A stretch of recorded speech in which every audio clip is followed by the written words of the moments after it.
So the structure, I'm going to be talking to you guys about representation learning today, and the structure of this talk is going to very closely mirror a blog post I actually did for MLConf a few months ago. And so if you prefer your content in text format, be sure to check that out. And so a lot of the content that I'm going to be covering was sort of already covered a little bit by the Tinder talk, but hopefully getting another perspective on these topics maybe can turn on some new light bulbs for you.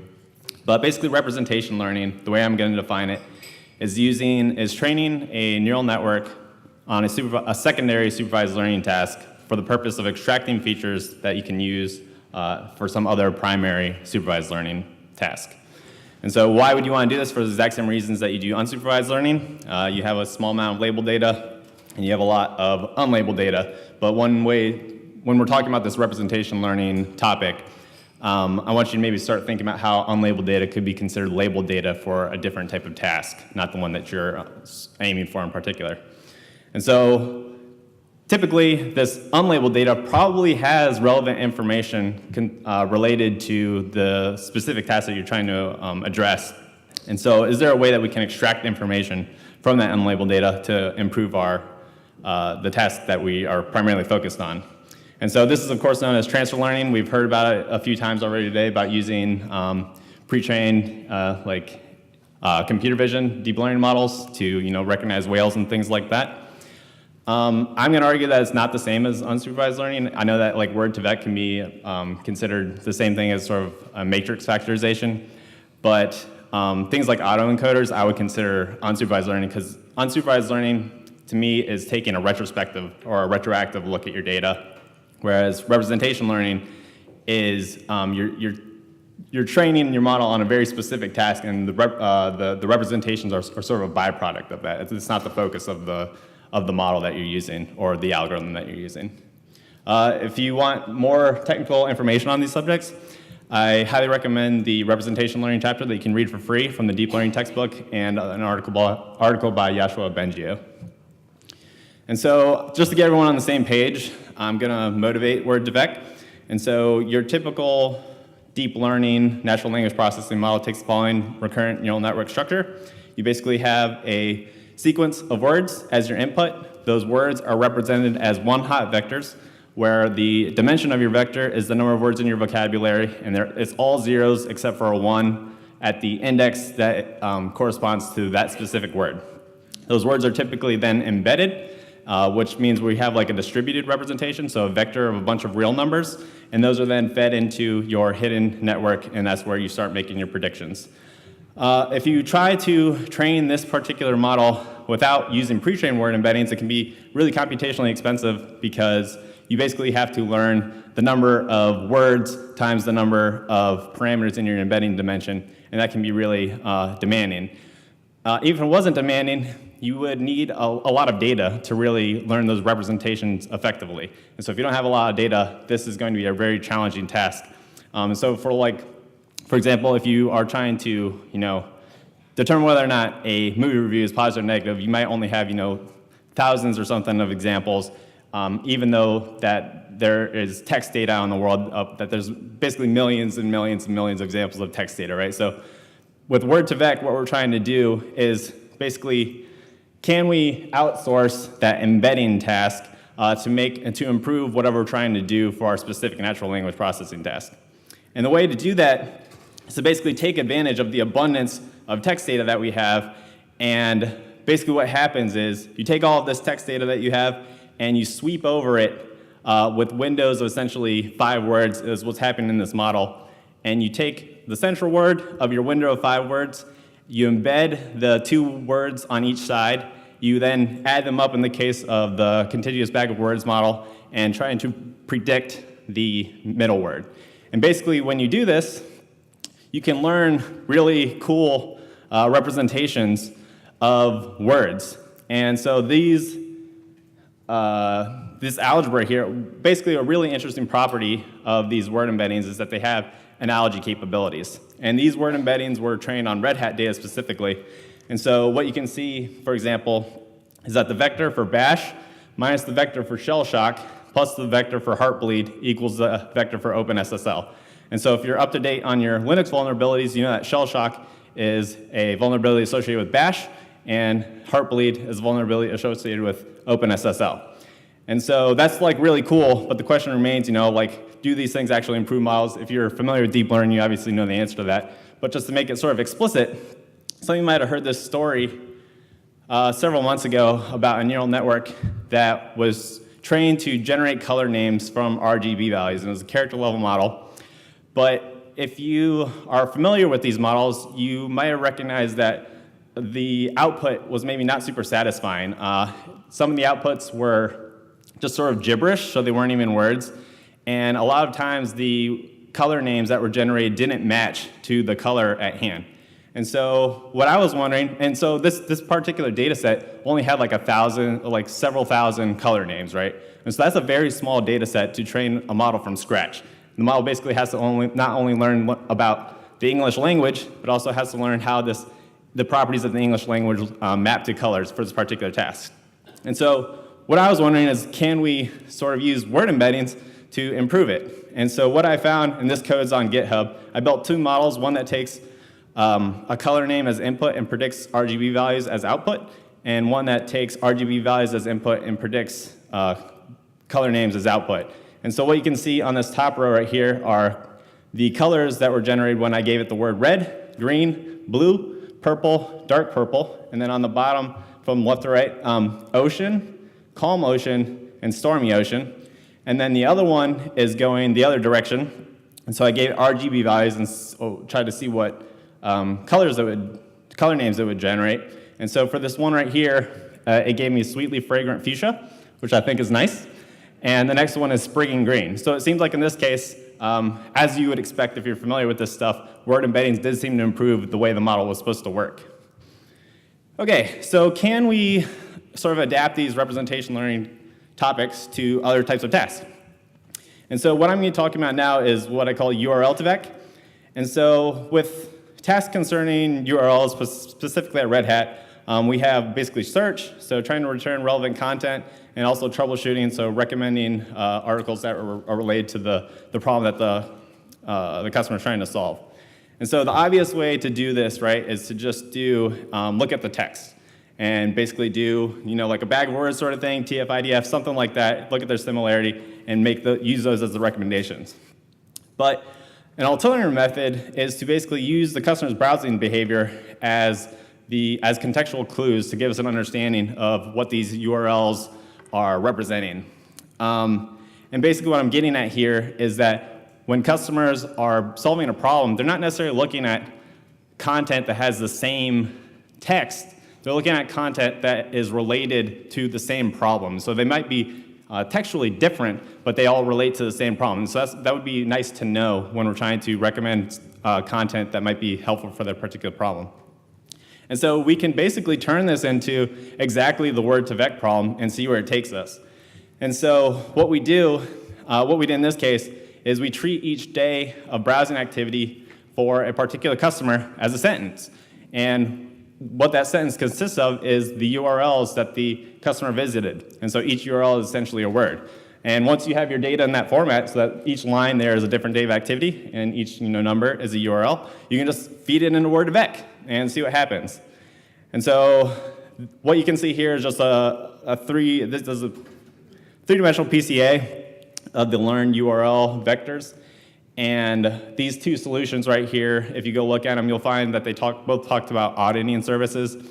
But the text isn't that similar, but basically what the model learned is that people who were looking at things around these two URLs also tended to look at these two particular URLs. So that's an interesting result. And so you can use things like this as additional features in, for example, like a learning rank. Rather than only using text similarity measures, you can use these contextual similarity measures as features. Okay, and so can we even extend this further? And so everyone's probably familiar with word2vec. You might be less familiar with doc2vec, but doc2vec is basically an extension of word2vec that allows you to encode, learn a representation of specific documents. And so all you basically do is associate each document with another integer index, and you embed it as well, and you use it as well as the other word embeddings to basically run word2vec. And this allows you to learn how different different documents use words in different ways. And so, for example, Red Hat content might use words like bug and panic different than other types of content, right? And so, thinking about our Word2Vec example, you might automatically come to what I'm getting at here, where we can basically turn our data into documents where each document corresponds to a customer, and then daily activity is our sentences as before, and the URLs are words again. And so what you see here is each line of data corresponds to a specific customer's data, and days of activity are denoted by, or bookended by special start and stop tokens. And once you have the data in that format, you can basically run it through doc2vec in 2 lines of code and get out some customer vectors. And so I had to remove some customer names from this because I don't know if I'm supposed to share that. Basically, what I can tell you is that we found some interesting neighborhoods where banks who you might expect to be using the technology in the same way actually map to they were close to each other in this space. So that's seemed to be working well in that way. So a more advanced sort of representation learning model that we've worked on is trying to detect duplicate content on the customer portal. And so duplicate content is bad, and I don't mean word for word, verbatim duplicate. I mean it's conceptually duplicate, they're covering the same concepts and we don't need both. And that's obviously bad because it muddies the search results. And so what we want to do is identify that duplicate content so we can remove it. And an obvious approach would again be to just look at the text and do some sort of TF-IDF comparison. But it's a bag of words approach. It loses any structural meaning behind the text. And it's maybe more simple than we necessarily have to be. And so can we learn better representations? And so what we can notice is that the titles of the solutions are essentially a summary of the content of the body of the solution. And so can we basically use that information to, again, come up with a secondary supervised learning task that will allow us to learn useful representations of these documents so that we can find similar documents and then remove the duplicates. And so what we decided to use was the deep semantic similarity model that was described by Microsoft Research, and I have code for that, Keras code for that on my GitHub if you want to check it out. But basically the way it works, this was designed originally for information retrieval. What they did is they have 2 neural networks, and they have their words as the input. On the left-hand side, you got the document neural network. On the right-hand side, you have what they had was the query neural network. You feed that in, and you do a bunch of convolutions over it, and you have at the end a semantic representation. And they take basically the cosine similarity of that and pass it through a sigmoid to make it a probability so that they can do backpropagation. But basically, they're trying to get titles and documents who should be related to be similar in the semantic space. And so we basically just substituted in title instead of query and used that, and we found that you get some pretty interesting different types of duplicate or different types of similar content than using just a pure sort of TF-IDF bag of words approach.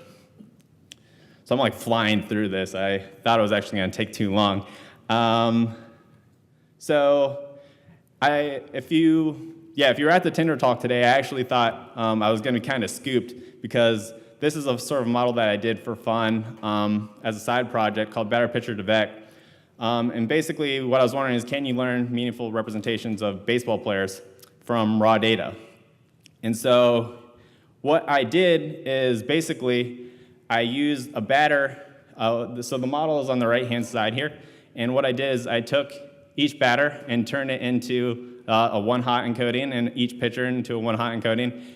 Embedded that, so there's separate pitcher and batter matrices, so embed them each, concatenate your batter and pitcher embedding, and then try and predict the outcome of the at-bat. And so the model on the left there is just to sort of give you sort of a conceptual frame, or to point out the conceptual differences between embedding model and, for example, just a straight-up multinomial logistic regression. And so you can see for multinomial logistic regression, you're basically taking the one hot encodings and going directly to the output rather than having this intermediate embedding layer. And so what I thought the Tinder guy was going to do was to embed the swiper and the swipee and then just predict whether or not the person swiped to the right or swiped to the left. So I think that would be another interesting approach to that particular problem. But anyway, so do these embeddings learn anything interesting? And the answer seems to be yes. And so if you're familiar with baseball, this is a 2D T-SNE map of the pitcher embeddings. And what you can see is, like, for example, Felix Hernandez and Clayton Kershaw are very close to each other. And so these are pitchers who are very good and rely on, they have pitches in their repertoire that require a lot of movement. And you can also see down in the bottom left, Dylan Betances and Aroldis Chapman, who are both tall and throw very hard pitchers, are very close to each other. So it seems to be learning that these pitchers are similar by only being fed raw data about the outcomes of at-bats. And so a really cool thing about this is that they also have analogy properties. And so what we can do is take the vector, for example, for Mike Trout, subtract the average vector for all of the right-handed batters, add the average vector for all of the left-handed batters, and get the vector that's very close to Bryce Harper. And so if you know baseball, that makes kind of a lot of sense. They're both MVP baseball players. And so thinking about this again with the word the Tinder vec, I don't know if that guy's still here, but I would like to see, subtracting average bearded guy from a beard and then adding clean shaven and seeing if you get someone's doppelganger or something like that. And so just to close, I want to talk about a couple of hypothetical models just to really drive home how flexible this representation learning embedding concept is. And so I wrote a blog post a while back about doing reinforcement learning on NFL plays, and I speculated at the end about a way you could learn to predict the number of yards gained on a play by using, for example, offense and defense embeddings. And this other example here, this is some research from 2016 where a group was trying to classify NBA plays, and the way they chose to represent their data was they have spatiotemporal data, so they have the XY coordinates of all the players, and that's through time. And so what they did is they turned it into an image, and for each player, they hard-coded a color for the player to a specific position. And the way they did that is they built an autocoder on aggregate data, and they used this auto-encoding representation to make a hard assignment to a specific position. And obviously, that's sort of losing a lot of information, right? Because different players in different positions on different teams sort of have different roles and they have different talent, obviously. And so what I think would be a cool thing to try if I had this data, so if you have this data, hook me up, would be to basically, again, use an image representation where the XY coordinates are the XY position of the player on the court, but the third dimension can be the embedding. So you're getting both their spatial information as well as information about you're learning information about their talent during that process. And so that's my talk.